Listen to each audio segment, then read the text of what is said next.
from Fox 13, this is breaking news. She was the most generous, kind, loving animal lover on the planet. I've never known anybody like her.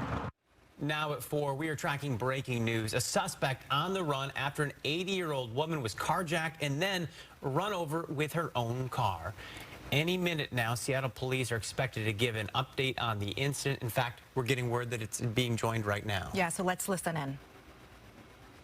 In the road. They took over life-saving efforts until Seattle Fire Department personnel showed up and then turned that over to them. Unfortunately, the victim succumbed to her injuries yesterday. Officers responded to the scene, conducting an investigation. The citizens were very, very helpful, very cooperative. We had a number of citizens that, as the incident was occurring, stopped and tried to help the woman as she was being victimized. Individuals stopped. I'll tell you a little bit more about the details once I kind of give the sketch of the incidents as it played out over the day, but tried to stop and help her. Later in the day, citizens reported that an individual was hurting a dog at Brighton Playfield. Animal control officer was dispatched to that scene, found a dog that had been stabbed to death at that scene, and noticed that the name on the collar of the dog that was deceased, the owner of that dog was the same name as our victim, Ruth Dalton, in the homicide. Officers then responded, were able to locate the victim's vehicle. The carjacker was able to leave the scene of the original carjacking in the victim's vehicle. That vehicle was located down near Brighton Playfield. Our latent print techs and our crime scene investigators responded to that scene, processed that vehicle. Our latent print examiner was able to lift a print off of the victim's phone that was left in the vehicle, which identified our suspect. Our suspect is a 48-year-old Jamed K. Hayes, Seattle resident. Subsequent to that, officers set up surveillance on locations that we believed we might locate Mr. Hayes. This morning, Mr. Hayes was observed in the area of his residence. Our SWAT team was able to safely make an arrest at that time. At the time of arrest, the subject had a knife in his possession with some blood on it. He also had Subaru keys that subsequently were tested on and are from the victim's vehicle. We can turn this picture around here. You can see it, but you can't.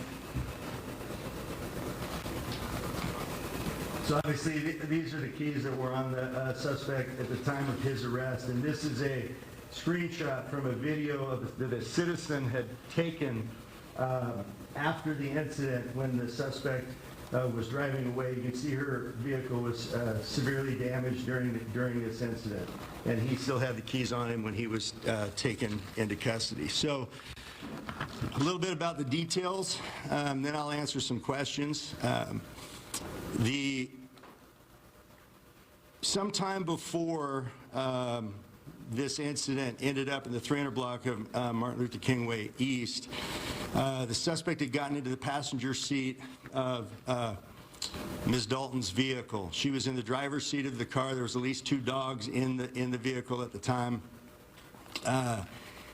There was a struggle. The vehicle was driving on ML King, and there was some sort of a struggle in the vehicle. The vehicle drove up onto the planter area, grass next to the road. There was a struggle there. The suspect was trying to push Ms. Dalton out of the driver's door of the car. She was resisting. That is when citizens stopped their cars in the road to come and assist her. One of the citizens came up to the car to engage with the suspect, and he produced a knife. At that point, that witness backed away, went and retrieved a large stick or a bat or some similar object, came back to try to save the woman, and at that point, the vehicle backed up rapidly across the road and crashed into two parked vehicles that were on the other side. Ms. Dalton was struck during that crash into those vehicles.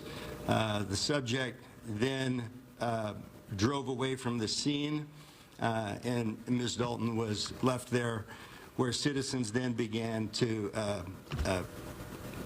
provide first aid to her.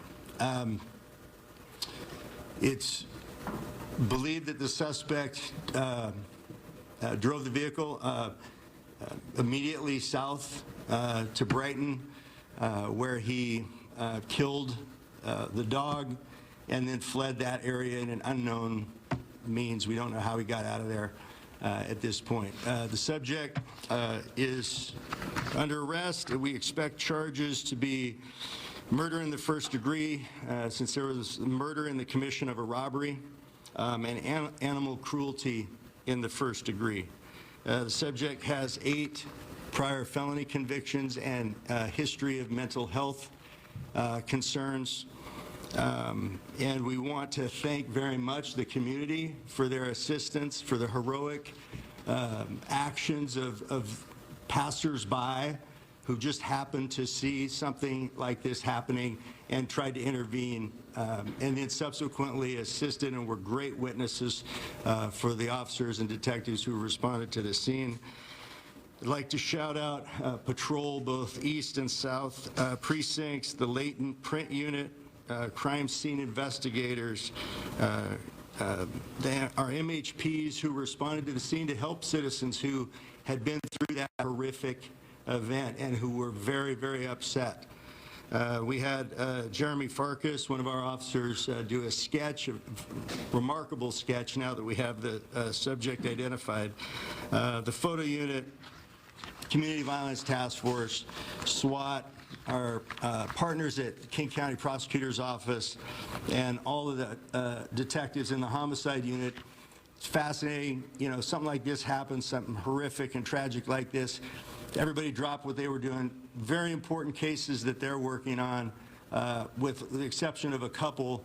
Everybody dropped what they were doing and helped a brand new detective in the homicide unit who is working her very first homicide. Everybody pulled together and was able to make this identification and arrest in a very quick manner. Any questions? Deputy Chief Barter, do you know how long before the crash did the carjacking happen? I don't know that. That is part of the investigation to determine what preceded where the actual crash occurred.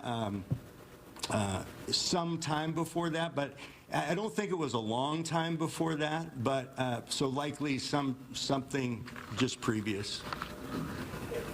Deputy Chief, you said that one of these guys who tried to intervene had time to get a bat. Yeah. That would suggest, that, at least to me, that this was a sustained attack. Do we know how long this lasted, start to finish? You know, it really wasn't that long. It was literally across a lane of traffic. The gentleman exited his car in the road, ran over, tried to assist, saw the guy, produced a knife. He ran, 8 feet back to his car, grabbed a stick or a bat of some kind, and returned. And as he was returning, that's when the vehicle backed up and ended up crashing into the parked vehicle. So it was a matter of seconds, but it was certainly ongoing. Do you know how many dogs